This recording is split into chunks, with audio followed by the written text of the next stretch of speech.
नमस्कार साथियों, आप सभी का आपके अपने चैनल लाल एंड शेर में मैं मनीष पिवाल तहे दिल से स्वागत और अभिनंदन करता हूं। मेरे प्यारे साथियों, में शेर और शेरनी और मेरे काजू कतली हो जाओ तैयार। और अब आपको होने वाला है सामाजिक विज्ञान से प्यार। तो हम अर्थशास्त्र का आखिरी अध्याय पढ़ रहे थे, भारत में खाद्य सुरक्षा, और ये आज इस चैप्टर का और इस किताब का आखिरी हमारा क्या है लेक्चर है, वीडियो। हम लोग सार्वजनिक वितरण प्रणाली क्या होती है, बफर स्टॉक क्या होता है, सरकार क्या क्या योजनाएं चला रही, काफी कुछ पढ़ चुके हैं। परंतु आज हमें ये पढ़ना है कि उन योजनाओं में कहीं ना कहीं कुछ ना कुछ परेशानी है। वो योजनाएं जो लक्षित समूह है वहां तक नहीं पहुंच पा रही है, वो गरीब तक उसको योजना नहीं पहुंच पा रही है, वो कुछ कमियां हैं। आज उन्हीं कमियों पर हम लोग चर्चा करने जा रहे हैं। तो हम लोग शुरू करते हैं आज का लेक्चर। आज का लेक्चर है सी भारत में खाद्य सुरक्षा। तो आज हमें क्या पढ़ना है, दोष क्या है, ठीक है, दोष क्या है, मतलब कमियां क्या है जो योजनाएं सरकार ने चलाई हैं, ठीक है, चाहे सार्वजनिक वितरण प्रणाली हो, बफर स्टॉक की हो, ठीक है, ये योजनाओं में कमी कहां पर आ रही है, उन कमियों के बारे में हमें जानना है। तथापि सार्वजनिक वितरण प्रणाली को अनेक आधारों पर कड़ी आलोचनाओं का सामना करना पड़ा, ठीक है, आलोचना मतलब बुराइयों का, काफी बुराइयों का सामना करना पड़ा। किसको? सार्वजनिक वितरण प्रणाली की जो है उसको काफी बुराइयों का सामना पड़ा। अब सार्वजनिक वितरण प्रणाली किसने चलाई? सरकार ने चलाई। तो ये जो बुराइयां हैं वो किसकी है? सरकार की है। कि भाई सरकार क्या है, सार्वजनिक वितरण प्रणाली पीडीएस, पब्लिक डिस्ट्रीब्यूशन सिस्टम को सही से नहीं चला पा रही। मैं आपको याद दिला देना चाहता हूं, बफर स्टॉक तो क्या है, जो सरकार अनाज को, गेहूं को किसानों से सस्ती दरों पर लेकर के इकट्ठा कर रही है एफसीआई में। एफसीआई क्या है? संस्था है, ठीक है, फूड कॉर्पोरेशन ऑफ इंडिया, भारतीय खाद्य निगम, ठीक है। अब उनके द्वारा क्या है, फिर सरकार राशनों की दुकानों के द्वारा लोगों तक बंटवाती है, और जो बंटवा रही है उसे क्या करे, सार्वजनिक वितरण प्रणाली करे। तो सार्वजनिक वितरण प्रणाली में काफी कमियां थी, वो हमें जान।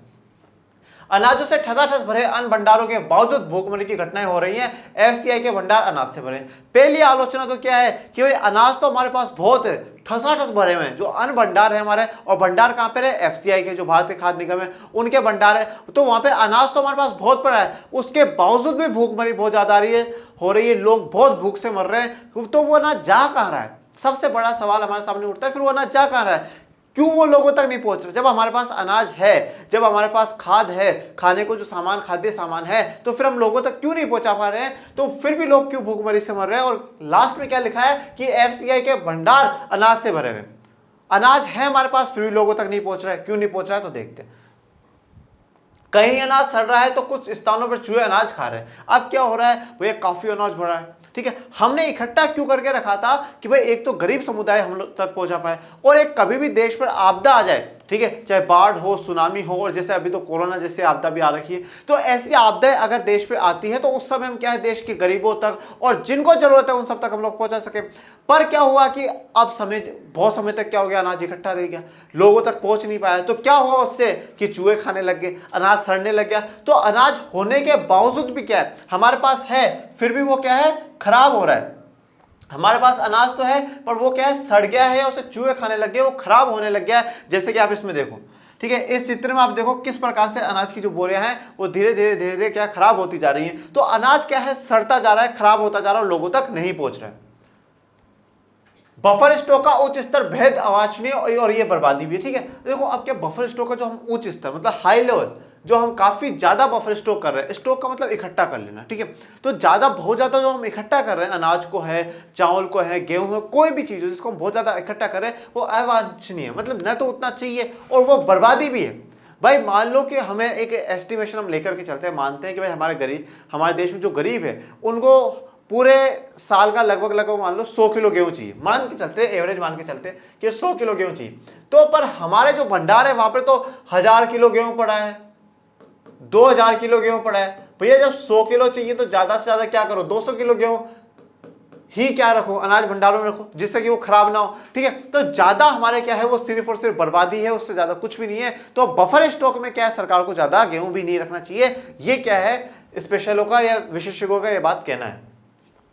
विशाल खाद्य स्टॉक का भंडारण बर्बादी और अनाज की गुणवत्ता में ह्रास के अतिरिक्त उच्च रखरखाव लागत के लिए भी जिम्मेदार है। अब क्या होता है, देखो जब भंडारण हमने कर रखा है, जब हमने स्टॉक इकट्ठा कर रखा है, तो हम लोगों ने जो खाद्य स्टॉक को इकट्ठा कर रहा है उसमें क्या हुआ, एक तो अनाज की गुणवत्ता, जो अनाज की क्वालिटी है ना, उसमें भी ह्रास होता है, डिप्लेशन आता है। तो धीरे धीरे जो अनाज की क्वालिटी वो भी खराब होती जाएगी, क्योंकि भाई वो पड़ा क्या सड़ने लग जाएगा, या उससे को क्या होगा, चूहे खाने लग जाएंगे। तो एक तो क्या होगा, अनाज की क्वालिटी में भी कमी आएगी, पहली बात। दूसरी बात, अतिरिक्त उच्च रखरखाव लागत के लिए भी जिम्मेदार होगा। और अब क्या है, हम उसे वहां पर रख रहे हैं तो वहां पर अच्छी फैसिलिटी होनी चाहिए, ठीक है, और भाई वहां पे वो खराब ना हो उसके लिए हम काफी लागत लगा रहे हैं, तो उसमें भी क्या ज्यादा खर्चा आएगा, तो उसके लिए भी जिम्मेदार है। तो क्या हो रहा है, जो हम ज्यादा स्टॉक रख रहे हैं, एक तो अनाज की क्वालिटी को खराब कर रहा है, गुणवत्ता को खराब कर रहा है, और एक क्या है, सरकार का खर्चा बढ़ा रहा है, ठीक है, उसका ध्यान रखने में, उसकी रख रखाव में कि वो खराब ना हो, ठीक है, वहां पे पानी ना जाए, वहां पे ये ना जाए, अच्छा सा एफसीआई का ऑफिस होना चाहिए।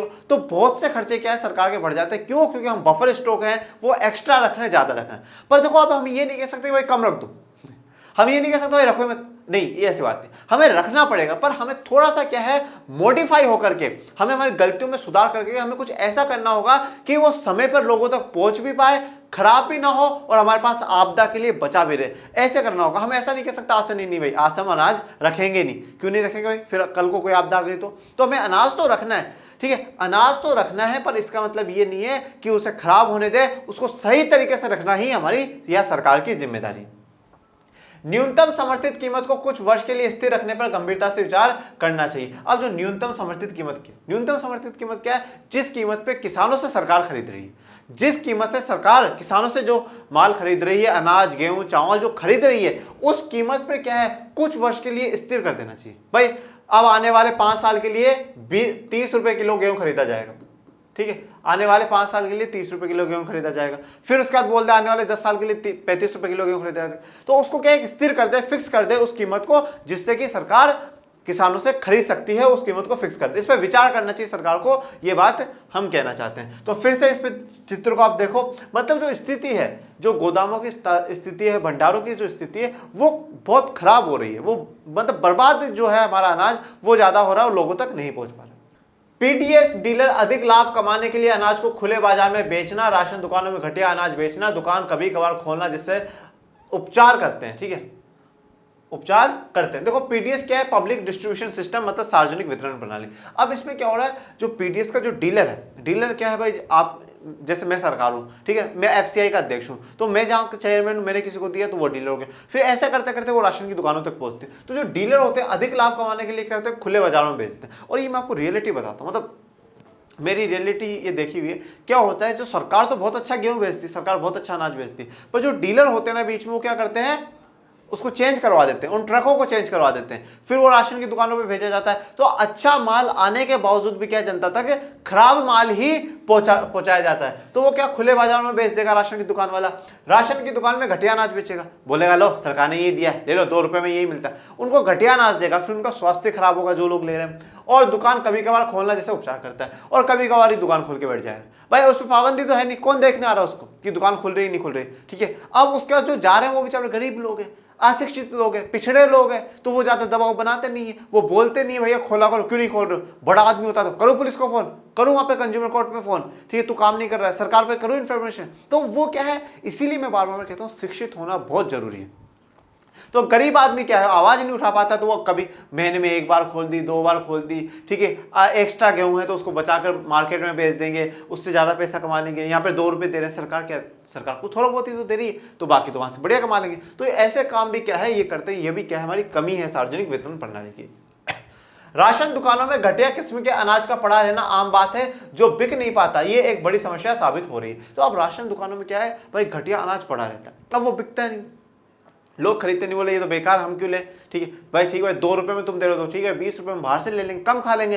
तो क्या है, वो बिक नहीं पा रहा है। तो वो जब बिक नहीं पाता तो वो एक और बहुत बड़ी समस्या सरकार के सामने भी होती है और जनता के सामने भी होती है कि भाई उनको मिल नहीं रहा है और सरकार उन्हें बेच नहीं पा रही राशन की दुकानों के द्वारा। जैसे ये देखो, आपको इस चित्र में एक इंसान दिखा रहा है कि भाई उनको गेहूं जो मिला है उसमें जो क्वालिटी है वो खराब है, कहीं से सड़ा हुआ है, कहीं से खराब हो रहा है। तो ये स्थिति सार्वजनिक वितरण प्रणाली की है। जब राशन की दुकानें इन अनाजों को बेच नहीं पाती तो एफसीआई के गोदामों में अनाज का विशाल स्टॉक जमा हो जाता है। अब भाई राशन की दुकानों पे से अगर वो सामान नहीं बिका, खराब हो रहा है, तो वो क्या करेंगे, एफसीआई में बेच देंगे, एफसीआई में वापस बेच देंगे, वो ले लो, कोई खरीद ही नहीं रहा, 2 रुपए में भी कोई नहीं खरीदना चाहता। तो अब क्या हो रहा है, एफसीआई में और भी ज्यादा स्टॉक दिन पे दिन बढ़ता जा रहा है, और ज्यादा स्टॉक बढ़ता जाएगा तो क्या हो रहा है, वो धीरे धीरे धीरे और ज्यादा सड़ता जाएगा, खराब होता जाएगा, उसकी गुणवत्ता है जो उसकी क्वालिटी वो और भी खराब हो जाएगी। हाल के वर्षों में एक और कारण से सार्वजनिक वितरण प्रणाली में गिरावट आई है। पहले प्रत्येक परिवार के पास निर्धन या गैर निर्धन राशन कार्ड था, जिसमें चावल, गेहूं, चीनी आदि वस्तुओं का एक निश्चित कोटा होता था। देखो अब क्या है, कुछ एक और कारण है सार्वजनिक वितरण प्रणाली की गिरावट में। वो क्या है, पहले प्रत्येक परिवार के पास निर्धन या गैर निर्धन राशन कार्ड था। पहले क्या था भाई, सबको राशन दे रहे हैं, चाहे निर्धन हो गैर निर्धन हो। भाई निर्धन है तो उसको इतना, उसको ज्यादा, गैर निर्धन है तो उसको कम। तो क्या एक कोटा फिक्स था, मतलब एक क्वांटिटी फिक्स थी, इतना देना है। क्या था? एक क्वांटिटी फिक्स थी, इतना देना भाई। जो गरीब है उसको 10 किलो गेहूं हर महीने दो, और जो गैर निधन है, जो थोड़ा बहुत ठीक है, अच्छी स्थिति में, उसको 5 किलो गेहूं दो। तो क्या सबके पास जा रहा था। अब क्या हो गया, अब सरकार ने बीपीएल और एपीएल का सिस्टम चला दिया। बिलो पॉवर्टी लाइन, निर्धनता रेखा से नीचे हम लोग पढ़ चुके हैं, और APL above the poverty line, जो निर्धनता रेखा से ऊपर है। तो अब जो ज्यादा राशन मिलता है, जो राशन मिलता ही किसी को है, तो वो बीपीएल वालों को मिलता है, बिलो पॉवर्टी लेवल लाइन वालों को मिलता है। तो जब क्या होता है, वो वापस एफसीआई में जाते हैं, तो इस प्रकार से क्या होता है, वहां पे पड़े रहते हैं, धीरे धीरे धीरे धीरे वो गेहूं सड़ने लग जाता है, खराब होने लग जाता है। यह प्रत्येक परिवार को एक समान निम्न कीमत पर बेचे जाते थे। तो प्रत्येक परिवार को क्या है, एक रेट पे दे दिए जाते थे कि हाँ भाई, और जिस रेट पे सरकार लोगों को दे रही है उसे क्या कहते थे, निर्गम कीमत है हम कहते थे। ठीक है, बड़ी संख्या में परिवार राशन की दुकानों से अनाज खरीद सकते थे। हाँ, उनका कोटा निश्चित था, पर लोग क्या है, निर्धन भी खरीद रहा है, गैर निर्धन भी खरीद रहा है। तो बड़ी संख्या में लोग क्या है, खरीद लेते थे, पर उनका कोटा निश्चित था, मतलब उनकी क्वांटिटी फिक्स थी कि महीने में सिर्फ और सिर्फ 15 किलो गेहूं ही आपको मिलेगा, 10 किलो चावल ही आपको मिलेगा। तो कोटा फिक्स था। पर अब क्या हो चुका है कि सिर्फ और सिर्फ बीपीएल पे सरकार फोकस कर रही है। इनमें निम्न आय वर्ग के परिवार शामिल थे, जिनकी आय निर्धनता रेखा से नीचे के परिवार की आय से थोड़ी सी अधिक थी। तो मैंने क्या बोला, अब सरकार जो कहां पर आ चुकी है, अब बीपीएल पे आ चुकी है, बिलो पॉवर्टी लाइन। तो क्या बोला गया है, निम्न आय, निम्न जिनकी जो इनकम है वो बहुत कम है, निम्न है, परिवार शामिल थे जिनकी आय निर्धनता रेखा से नीचे, बिल्कुल नीचे थी, या थोड़ी सी निर्धनता रेखा से ऊपर थी। मान लो कि भाई दिन के 100 रुपए एक इंसान कमाना निर्धनता रेखा है, तो 100 रुपए, 110 रुपए अगर कोई इंसान कमा रहा, 90 रुपए कमा रहा, तो वो सब क्या है, उनको सरकार मुफ्त में गेहूं दे रही थी। सहकारी समितियां निर्धन लोगों को खाद्यान्न की बिक्री के लिए कम कीमतें वाले दुकानें खोलती। अब देखो सबसे इंपॉर्टेंट सवाल, ये सहकारी समितियां क्या होती है? इंग्लिश में इसे कोऑपरेटिव सोसाइटीज बोलते हैं। देखो कोऑपरेटिव सोसाइटी या सहकारी समितियां क्या होती है, अच्छे लोगों का एक ग्रुप होता है, वो ग्रुप बना करके शुरू करते हैं, और लोगों की मदद करना है या अपना एक उद्देश्य, अपना कार्यक्रम चलाना। जैसे अमूल है, अमूल दूध है, तो अमूल दूध कोऑपरेटिव सोसाइटी का ही चलाया हुआ कार्यक्रम है। तमिलनाडु में जितनी राशन की दुकानें हैं उससे ज्यादा तो कोऑपरेटिव सोसाइटी, जो सहकारी समितियां हैं, उनके ग्रुपों ने दुकानें खोल रखी है, और लोगों को क्या कर रहे हैं, सस्ती दरों पे खाद्यान्न उपलब्ध करा रहे हैं। निर्धन लोगों को खाद्यान्न की बिक्री के लिए कम कीमत वाली दुकानें खोलते हैं, तो कम कीमत वाली दुकानें खोल रहे हैं। हो सकता है इन सहकारी समितियों का कुछ सरकार से कॉन्ट्रैक्ट होता हो, वो सरकार से खरीदते हो। सरकार का उद्देश्य जो है वो सरकार का और इनका एक ही होता है कि लोगों तक क्या है, अच्छे से अच्छा पौष्टिक और पर्याप्त भोजन पहुंच सके। ये देखो, जैसे कि यहाँ पर ये अंकल जी बैठे हुए, ये राशन की दुकान के डीलर हैं, और जो आंटी जी हैं ये सब जा रही हैं और अपना राशन कार्ड दिखा रही हैं, और क्या कर रही हैं, राशन खरीद कर ला रही हैं। 5 किलो गेहूं, 10 किलो चावल, जो भी है वो सब कुछ खरीद कर ले जाएंगी। तो ये क्या था, यहां तक दोष थे, और एक अच्छी बात यह थी कि सहकारी समितियों को इनमें कदम उठाना चाहिए, और ऐसी ज्यादा से ज्यादा सहकारी समितियां, कोऑपरेटिव सोसाइटीज खुलनी चाहिए, जो क्या है, गरीब लोगों तक जो है उनको राशन पहुंचा सके। ये अच्छा कदम। अब देखो सरकार ने क्या है, अलग अलग समय पर अलग अलग योजनाएं चलाई है। अब अलग अलग जो योजनाएं चलाई है उनको एक बार हम लोग विस्तार से देख लेते हैं, फिर ये क्या है, पूरा चैप्टर हमारा कंप्लीट हो जाएगा।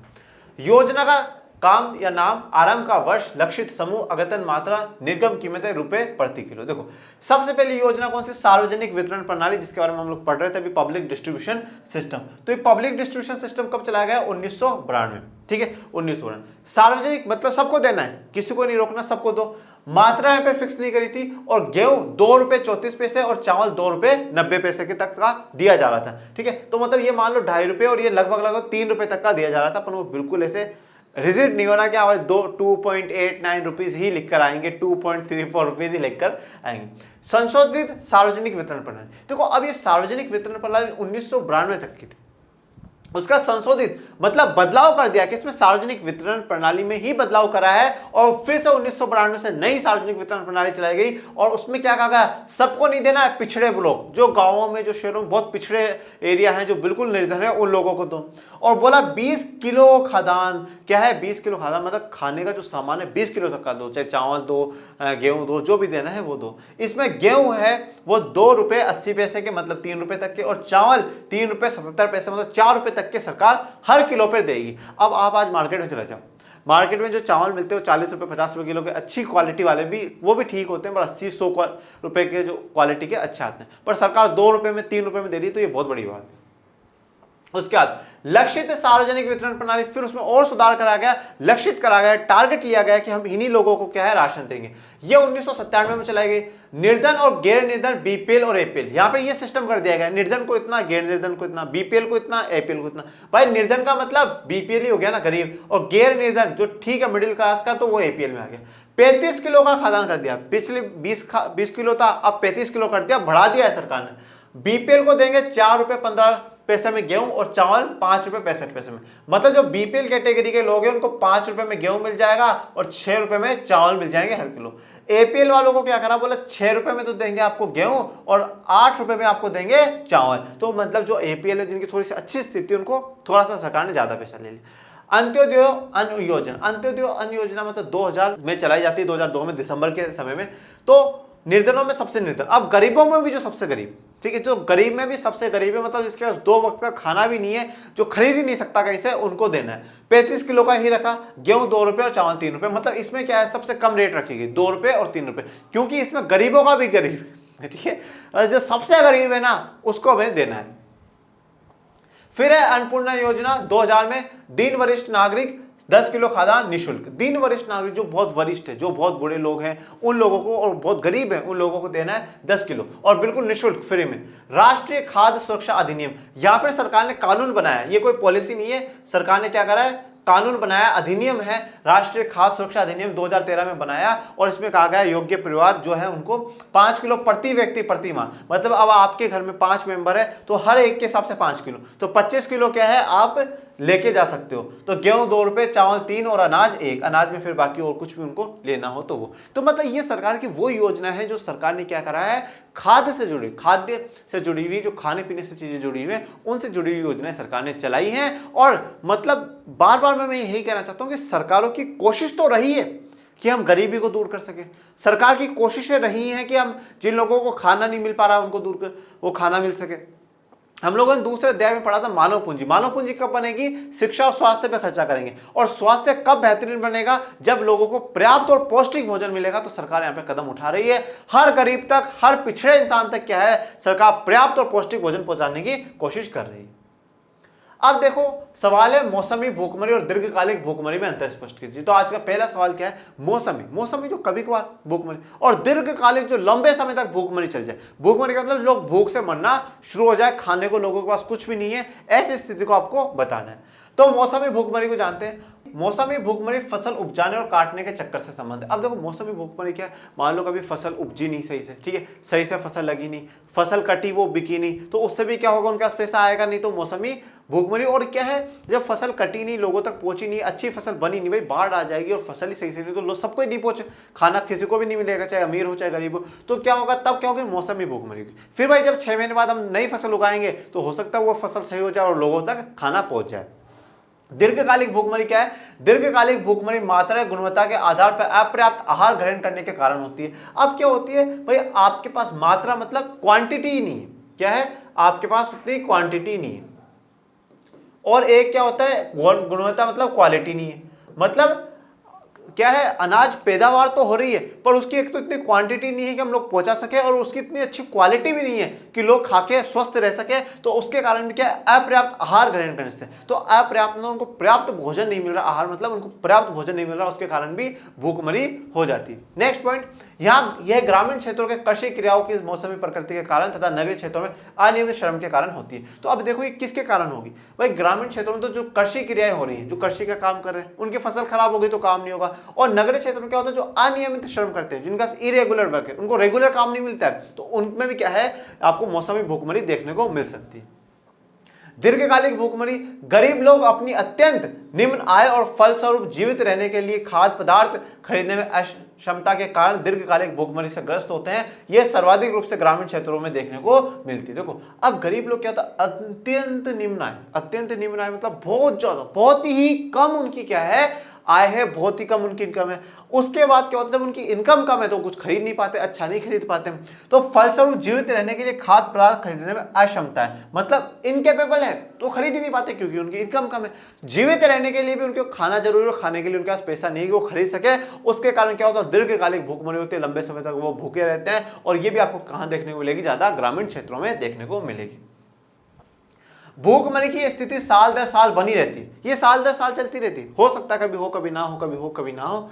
यह भूखमरी लंबे समय तक चलती है जिसके कारण मृत्यु तक हो सकती है। मतलब दीर्घकालिक, दीर्घ मतलब लंबा समय, लंबे समय तक जो है ये जो चलेगी, दीर्घकालिक लंबे समय तक चलती है और ये साल दर साल बदल सकती है। 1 साल, 2 साल, तीसरे साल चेंजेस आ सकते हैं, इसमें बदलाव आ सकते हैं, पर ये लंबे समय तक चलेगी। मौसमी भूखमरी ये वर्ष के किसी खास समय के दौरान समुदाय अथवा समाज में उत्पन्न होती है। तो ये क्या होती है भाई, किसी एक समाज में, एक किसी गांव में, वहां पर क्या होगा, जैसे हमने बंगाल अकाल का आपके दे रखा 1943 का जो बंगाल, ठीक है, बंगाल में जो 1943 बंगाल अकाल के बारे में आपके दिया हुआ है, तो उसको आप पढ़िएगा। उसमें बता रखा है किस प्रकार से उस एक क्षेत्र में, उस एक एरिया में, उस वहां के लोगों के समुदायों में क्या आई है, ये परेशानी आई है। तो वहां पे क्या हुआ, मौसमी भूखमरी हुई। दूसरी तरफ है, ये तब उत्पन्न होती है जब किसी व्यक्ति के लिए मूलभूत आवश्यकताओं की पूर्ति हेतु जरूरी दक्षता प्राप्त करने के लिए आवश्यक शिक्षा हेतु पर्याप्त पैसे कमाने के मौके कम हो जाते हो। और ये क्या हो, बिल्कुल मतलब इसका शॉर्ट मतलब इतना सा है कि आपके पास पैसों की कमी हो जाए और जो आपकी मूलभूत आवश्यकता हो उनकी पूर्ति करने के लिए भी आपके लिए के पास क्या है, पैसा नहीं है। तो वो क्या होता है, लंबे समय तक वो दीर्घकालिक भूखमरी चलती रहती है और दीर्घकालिक में क्या होता है, मृत्यु भी लोगों की हो सकती है। सवाल नंबर 2 है हमारा, खाद्य और संबंधित वस्तुओं को उपलब्ध कराने में सहकारी समितियों की भूमिका पर एक टिप्पणी लिखो। तो सहकारी समितियों के बारे में हमें बताना है। सिर्फ हम इसमें ज्यादा नहीं लिखेंगे, ये लिखेंगे कि सहकारी समितियां निर्धन लोगों को खाद्यान्न की बिक्री के लिए कम कीमत वाली दुकानें खोलती है। कम कीमत की दुकानों पर वो उनको सामान उपलब्ध कराती है, जिससे कि सरकार का और उनका उद्देश्य एक होकर के काम कर सके। क्वेश्चन नंबर 3, क्या आप मानते हैं कि हरित क्रांति ने भारत को खाद्यान्न में आत्मनिर्भर बना दिया है? अरे भैया, तो हरित क्रांति तो हम बहुत पहले पढ़ चुके हैं, ठीक है। तो हरित क्रांति कौन लेकर आए थे, किसको जनक कहा गया था? डॉक्टर एमएस स्वामीनाथन साहब को। तो ये रहे डॉक्टर एमएस स्वामीनाथन साहब, ठीक है। तो इनको क्या कहा गया था, क्या कहा गया था, हरित क्रांति का जनक कहा गया था, ठीक है। तो क्या इन्होंने हरित क्रांति ने आत्मनिर्भर बनाया खाद्यान्न में? बिल्कुल बनाया, बिल्कुल। हाँ, मैं ये अवश्य मानता हूं कि हरित क्रांति ने भारत को खाद्यान्न में आत्मनिर्भर बना दिया। खाद्यान्न में आत्मनिर्भरता प्राप्त करने के लिए भारत ने कृषि में एक नई रणनीति अपनाई, जिसे 1960 के दशक में हरित क्रांति हुई। यह क्रांति विशेषकर गेहूं और चावल के उत्पादन में हुई। मैं आपको पहले कह चुका हूं कि हरित क्रांति से पहले यह स्थिति थी कि हमें विदेशों से गेहूं मंगाना पड़ता था, और हरित क्रांति के बाद जब वो उपज बढ़ी, ठीक है, अधिक उपज वाले बीज आए और आए, तो हमने उससे उपज बढ़ाई, तो ये स्थिति हो गई कि हम विदेशों में भेजने लगे। तो हम आत्मनिर्भर तो बने जो बने, बल्कि हमने दूसरों को गेहूं भेजना भी शुरू कर दिया। इसी के साथ आज आपका ये लेक्चर, आपका चैप्टर और आपकी ये किताब, तीनों चीजें कंप्लीट होती है, ठीक है। आपको इस वीडियो में कोई भी प्रॉब्लम आई हो तो आप मुझसे कमेंट बॉक्स में जरूर पूछिएगा, और बाकी अच्छा लगा तो ताबड़तोड़ कमेंट कर दीजिएगा कि सर अब हम हो चुके हैं तैयार और हमें होने लगा है सामाजिक विज्ञान से प्यार। घरों में रहें, सुरक्षित रहें और आपके अपने परिवार को लाइक करें, शेयर करें, सब्सक्राइब करें। Thank you so much.